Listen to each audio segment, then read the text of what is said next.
yuqinun.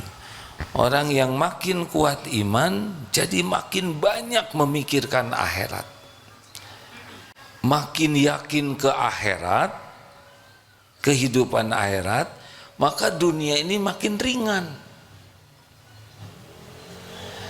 Orang yang kurang iman dihitungnya duniawi terus. Kalau mulia, mulia dunia, tidak mikir kemuliaan di akhirat.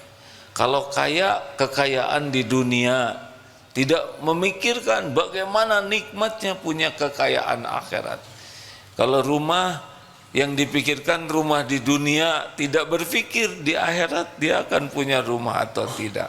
Nah, orang yang kuat iman mikir akhirat terus dan berdampak pada pengeluarannya.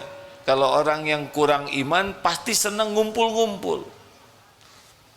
Bagi yang sudah yakin kepada akhirat, yakin dengan janji jaminan Allah, mana qasat shadaqatun min mal, tidak akan berkurang harta dengan sedekah, sudah tidak ada beratnya.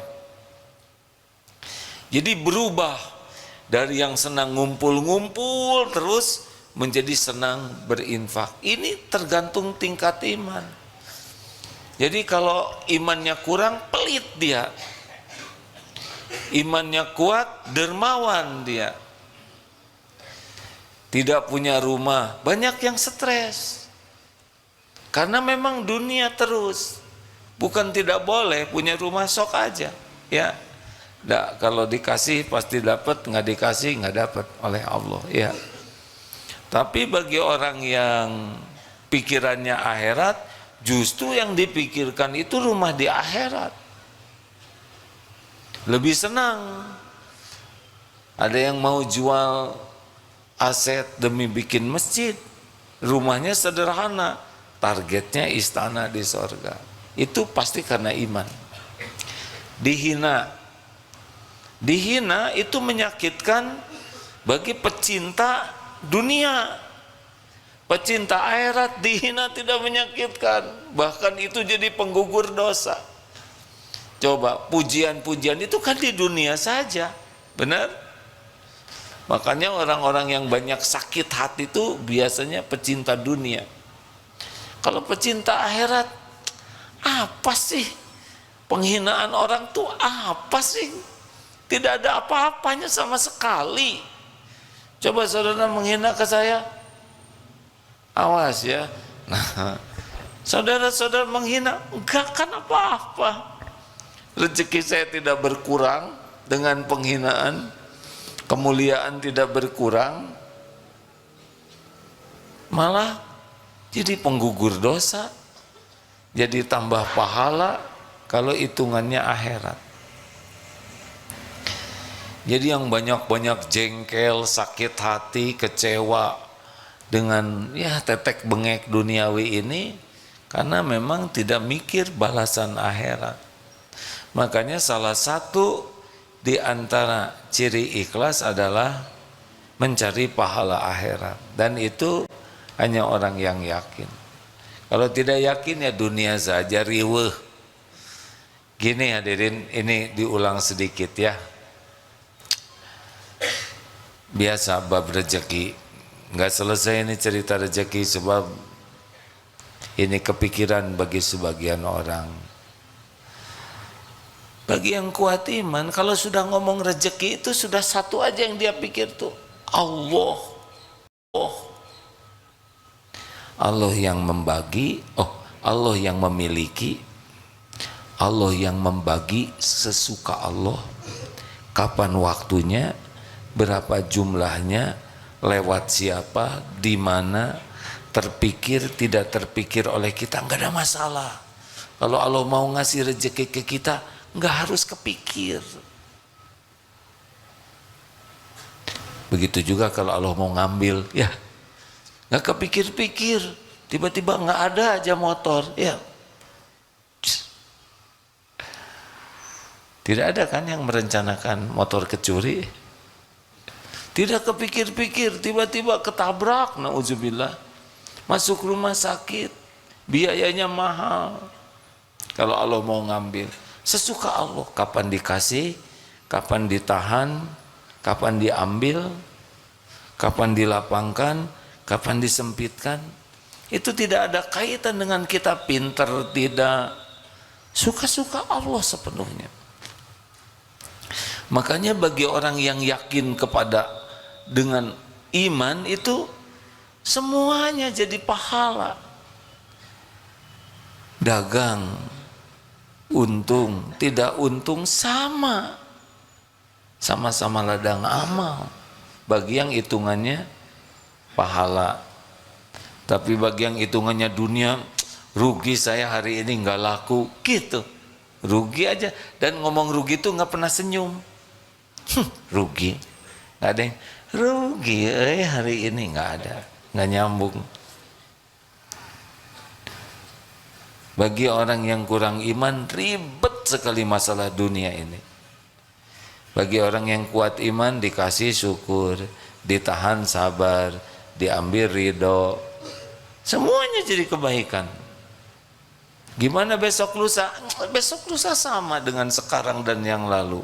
Samanya apa? Sama-sama yang ngebagikannya adalah Allah. Nih, di Darul Tauhid sedang musim mutasi atau mutilasi hadirin? Musim mutasi. Kenapa pakai deg-degan segala? Biasa we, ya enggak? Ditaruh jabatan di mana aja terserah Allah. Yang penting jadi amal soleh. Tapi bagi pecinta dunia, aduh takut bonus berkurang, gaji berkurang, takut penghormatan berkurang, karena memang dunia dan itu melelahkan. Bagi yang yakin ke Allah, gak apa-apa, yang penting jadi ibadah. Oh enak betul. Makanya iman seseorang itu merubah paradigma hidupnya. Apalagi kalau iman seseorang makin kuat, banyak ingat mati. Jadi berkejaran dengan kematian itu, karena tahu mati ini pasti matinya, tapi waktunya tidak tahu. Dan setiap saat 1001 jalan menuju kematian. Apa saudara pikir pulang ke rumah pasti hidup? Berapa banyak yang pulang kantor meninggal? Mau dharma wisata, dadah, bersenang-senang, pakai baju, bawa segala macam. Kemarin 11 tuh. Tidak pernah terbayang mobil akan blong remnya. Apa direncanakan oleh supir? Tidak. Yang punya mobil merencanakan rem blong? Enggak. Tidak ada yang nyangka pertemuan dengan anak itu yang terakhir kalinya. Masih ingat cerita kemarin yang naik motor moge? Tidak terbayang naik moge itu menuju tempat kematiannya. Makanya orang yang kuat iman cirinya adalah banyak ingat mati, karena tidak mau gagal, mati su'ul khotimah. Ayo cek, sudah beli belum pakaian terakhir? Biar aja lah yang nyediain orang lain. Nyusahin orang. Belilah. Tapi saya juga hadiah deng. Pakaian terakhir. Tapi kalau saudara mau pakai duluan boleh. Apalagi kalau orang sudah makin kuat iman yang bisa merubah, seperti yang tadi dikatakan ya, kalau orang kuat iman itu jadi jauh lebih sabar. Sabar karena tahu tiap kejadian terjadi dengan izin Allah, dan tiap kejadian yang Allah izinkan bagi orang beriman pasti baik. Walaupun tidak cocok menurut keinginan kita, enggak apa-apa, pasti baik kok. Karena yakin Allah maha baik, dan yakin selama ini Allah berbuat baik kepada kita, dan yakin sampai kapanpun Allah maha baik, dan kita milik Allah. Kalau Allah berbuat sesuatu pasti yang terbaik, walaupun tidak cocok dengan keinginan kita, enggak apa-apa, jalanin saja, udah diukur oleh Allah. Tapi orang yang tidak kuat iman, waduh, ngegarapak, kalau bahasa Sunda tahu ngegarapak itu apa? Menggeruduk,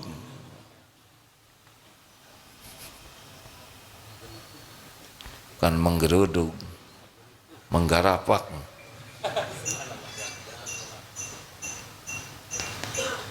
Emang ada kejadian yang terjadi tanpa izin Allah? Tidak ada.